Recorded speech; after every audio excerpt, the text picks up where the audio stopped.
বাড়ি যেহেতু পূর্ববঙ্গ, আমার ভাইয়ের অনেকে স্কুলে পড়াশোনা করেছেন বা ভাইয়ের ফ্যামিলির অনেকেই স্কুলের সাথে প্রথম থেকে জড়িত। সেই হিসাবে বা আরো আমাদের শামসুদ্দিন স্যার, ওনার সাথে ছাত্র জমানা থেকে ওনারা আমার সিনিয়র, অনেক সিনিয়র। বিভিন্ন সময়ে কমলকের যে সামান্য একটা জীবন ছিল শিক্ষক বা স্কুল কলেজ প্রতিষ্ঠার সময়, তখন উনি অত্যন্ত আন্তরিকতার সহিত কমলকে সাহায্য করেছিলেন। সেই সময় থেকে আন্তরিকতার কারণে এই স্কুলে কোনো ডাক দিলে মিস করি না, চেষ্টা করি বসে থাকার জন্য। যদিও আজকে আমি অত্যন্ত অসুবিধার মধ্যে ছিলাম, আমি ভাবতে পারিনি যে আজকে এই অনুষ্ঠানে উপস্থিত হব। তবুও যাই হোক, আল্লাহর কাছে শুকরিয়া আদায় করি যে উনি আমাকে সুযোগ দিয়েছেন এই প্রতিষ্ঠানে আসার জন্য।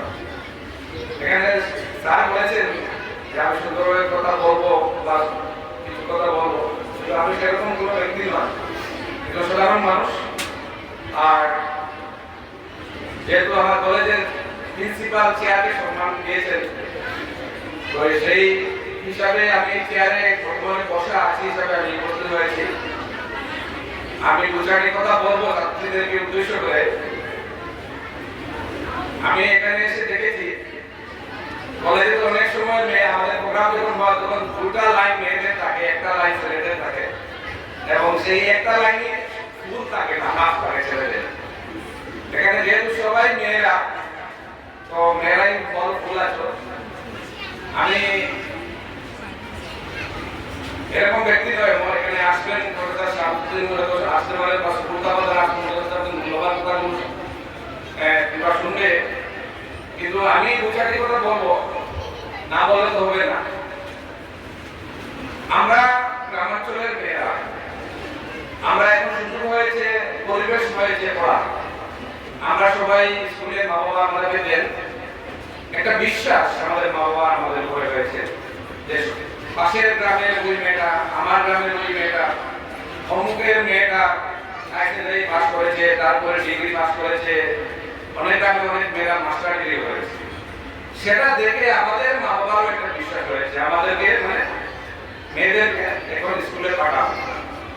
আমার মা করুণেশা বেগম, আমার মা নামখারে জন্মগ্রহণ করেছে। নামখারের একদম পাশে আলাপুর এলপি স্কুল, কিন্তু আমার মাকে এলপি স্কুলে দেন নাই আমার নানা, আমার নানি। আমার মা আমাকে শুনেছে, মা বলেছেন উনি স্কুল দেখেনি, মানে স্কুলের বারান্দায় উঠে নিয়ে পড়েছে। তো সেই পরিবেশ থেকে আমরা বর্তমানে আমাদের প্রতিটি ঘরে এখন মেয়েদেরকে আমাদের মা বাবা স্কুলে পাঠান, হাই সেকেন্ডারি কলেজে আমাদের পাঠান। দুই একটি কথা বলছো, তোমাদের যদি কথা যদি বন্ধ করো তো আমার কথা তোমরা শুনতে পারবে। কে কথা বলবে না, যদি আমার কথা না বলে তো আমাকে আবার রিপিট প্রশ্ন করবে, আমি আপনাদেরকে আবার উত্তর দেব।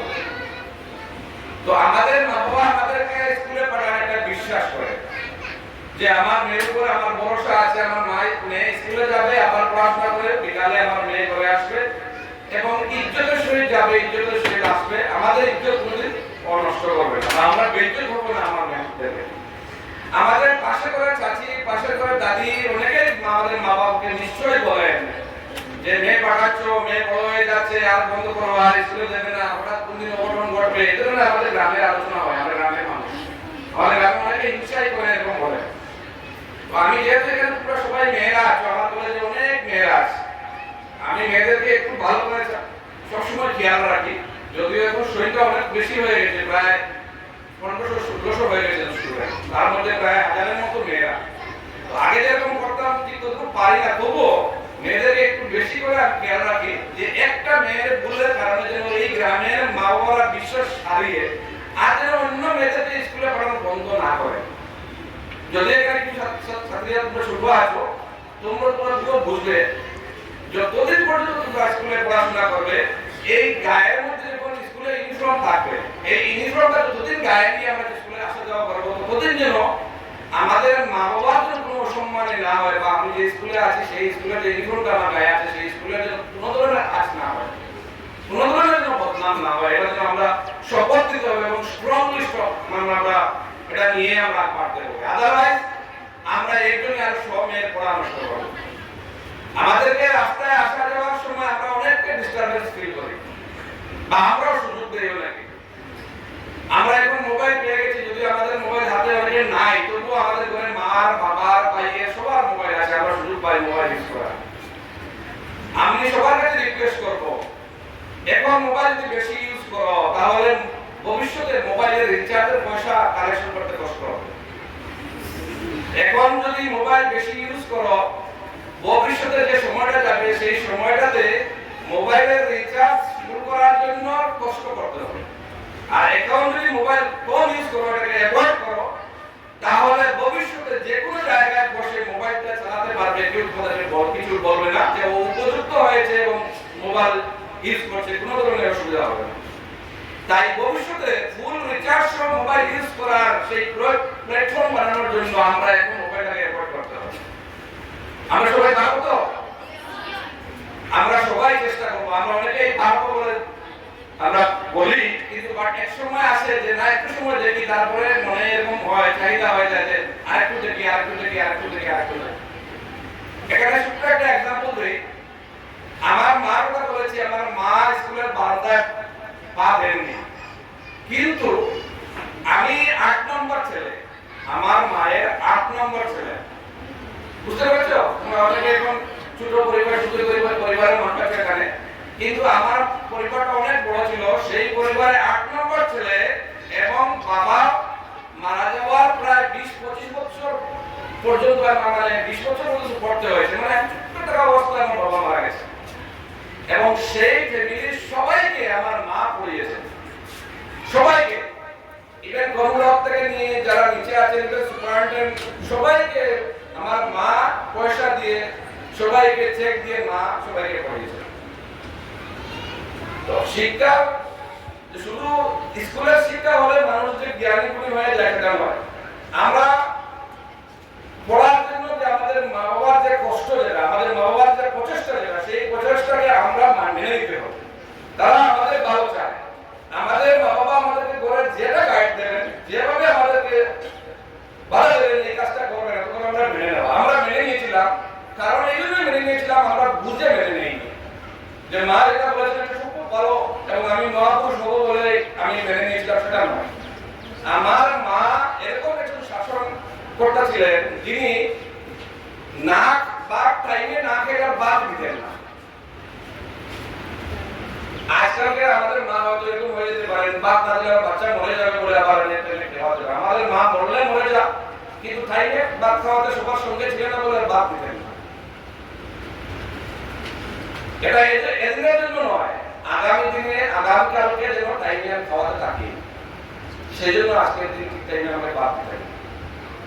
সন্ধ্যার সময় গড়ে না করলে একটা শাসন হতো, সেটা আজকালকে পুলিশ কোনো আসামি এরকম শাসন করেন নাই, এরকম শাসন করেছে।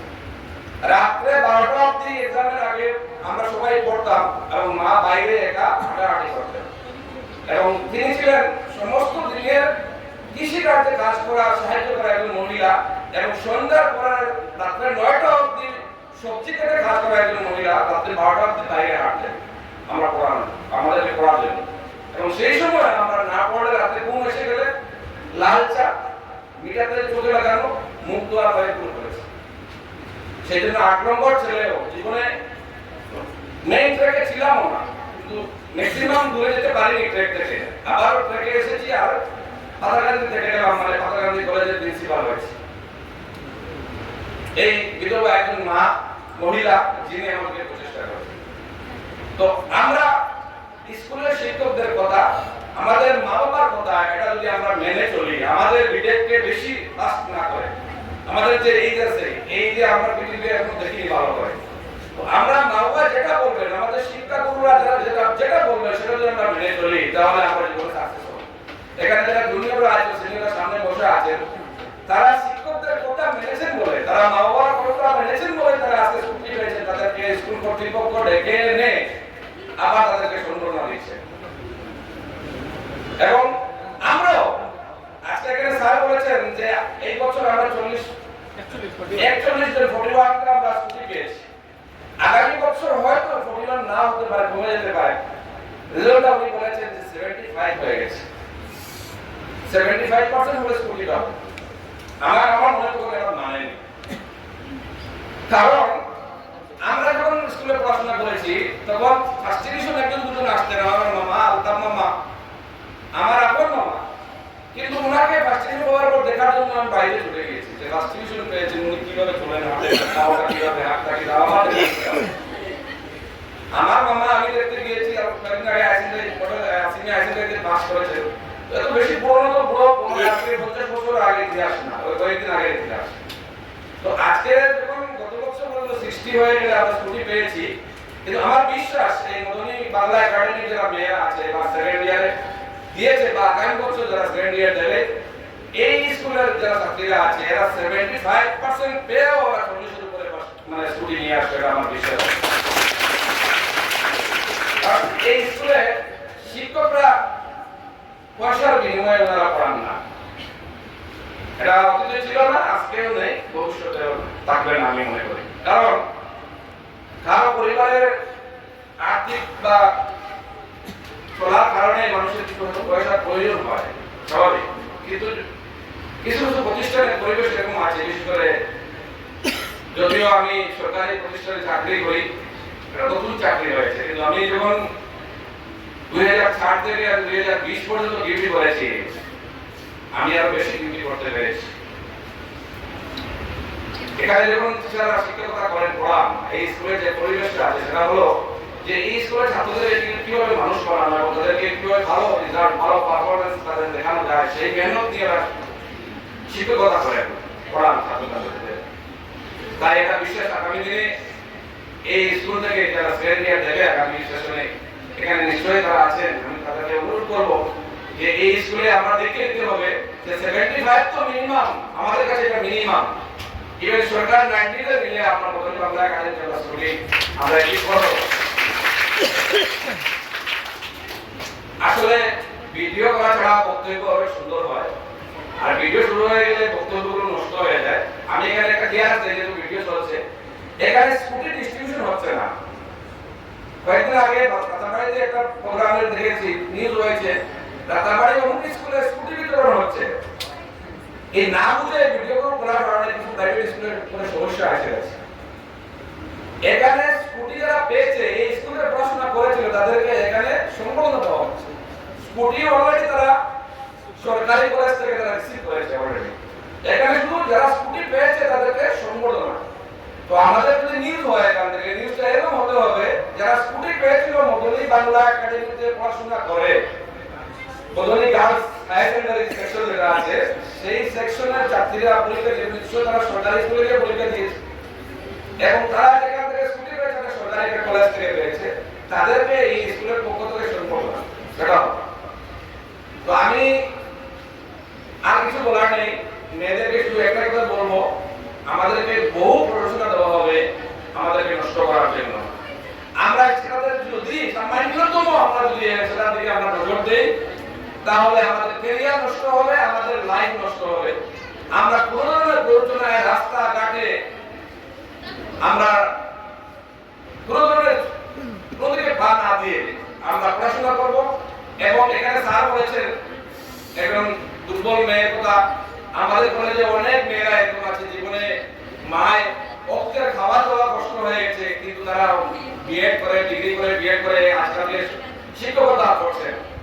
তো আমি ছাত্রছাত্রীদের উদ্দেশ্যে একটা কথাই বলবো, কোনো ধরনের উজ্জ্বল না করে, কোনো ধরনের সমস্যা আমাদের এই পরিবারের এই সমস্যা সেই সমস্যাটা না ভেবে আমরা পড়াশোনা করে যাব।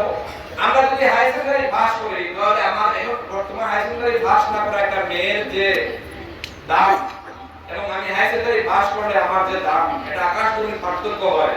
ঠিক তদ্রূপভাবে আমরা যদি বিএ পাস করি, তাহলে আমার যে দাম, একটা না পড়া একটা মেয়ের যে দাম আছে সেটা অনেক প্রভাব থাকে।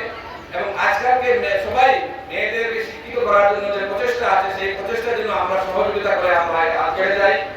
এবং শেষ কথা, আমি আর বেশি কিছু বলবো না, এই স্কুল যেহেতু একটা প্রাইভেট ইনস্টিটিউশন, এই প্রাইভেট ইনস্টিটিউশনের ভালো করে আমাদের চালানোর জন্য শিক্ষকদের কিছু জিনিস চেষ্টা থাকে, আমাদের শাসন করা, আমাদের বিভিন্ন ধরনের বাইন্ডিংস রেখে আমাদেরকে ভালো করার একটা প্রচেষ্টা থাকবে। সেই প্রচেষ্টাকে আমরা 100% বিনা কোনো কোয়ারি, বিনা কোনো কোয়েশ্চন, যে স্যার আমি তো করি নাই, কেন আমাকে এটা বলো, এই ধরনের কোয়েশ্চন ছাড়া, আমি করি নাই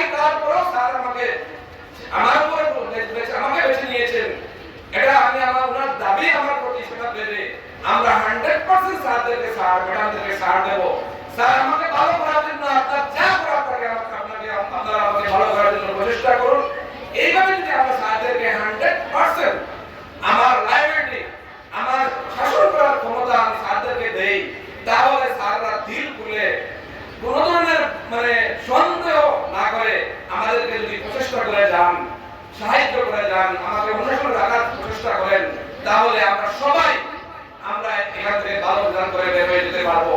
এবং ছাত্রীদেরকে একটা রিকোয়েস্ট করবো, যেহেতু এই প্রতিষ্ঠানটা একটা প্রাইভেট প্রতিষ্ঠান, এখানে শিক্ষকরা সামান্য একটা বেতন মানে গাড়ি ভাড়া পান, এখান থেকে রিজার্ভেশন পান, সেটা যেন আমাদের প্রত্যেক মাসে আমরা যারা এখানে পড়াশোনা করছি প্রত্যেক মাসে যেভাবে আমরা ডেইলি আসার জন্য ঘর থেকে আমাদের কুরকুরি চিপস বাকি আমরা 10 টাকা 5 টাকা আমরা এটা সেন্সর না করে ব্যাগ খাতেই নিই না, এবং না যদি পাই তাহলে সেদিনের চেহারা স্কুলে আসার এবং যাওয়ার পরে মা-বাবাদেরকে আমরা পড়াই এসেছি বিনা পয়সায়, আজকের দিনে খাবার দেয়নি, তারপরে পড়ে এসেছি যে বান দেখাই, যেটা বাগদা দেখাই আমার মাদেরকে, ঠিক তদ্রুপভাবে প্রত্যেক মাসে যেটা টিউশন ফি আছে ডিউ টাইমে আমরা দেওয়ার জন্য আমাদের মা-বাবাদের কাছে সেই মানে ইনফরমেশনটা যেন মাসের আগে আমরা মা-বাবাদেরকে দিয়ে দিই, এবং মাস পুরার পর যদি আমরা ঠিক টাইমে পয়সাটা যদি না পাই, মা-বাবাদের কাছে সেইভাবে যেভাবে চিপস কুরকুরি আমরা যেভাবে বিভিন্ন ধরনের মানে পন্থা অবলম্বন করি, সেইভাবে পন্থা অবলম্বন করে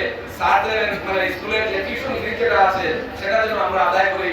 স্যাররা যদি মাসের 1-2 তারিখে বা 5 তারিখের ভিতরে যদি ওনাদের মানে গাড়ি ভাড়া রেমুনারেশন যেটা আছে যদি পেয়ে যান, তাহলে দিল খুলে মন খুলে আরেকটু বেশি প্রচেষ্টা করে যাবেন।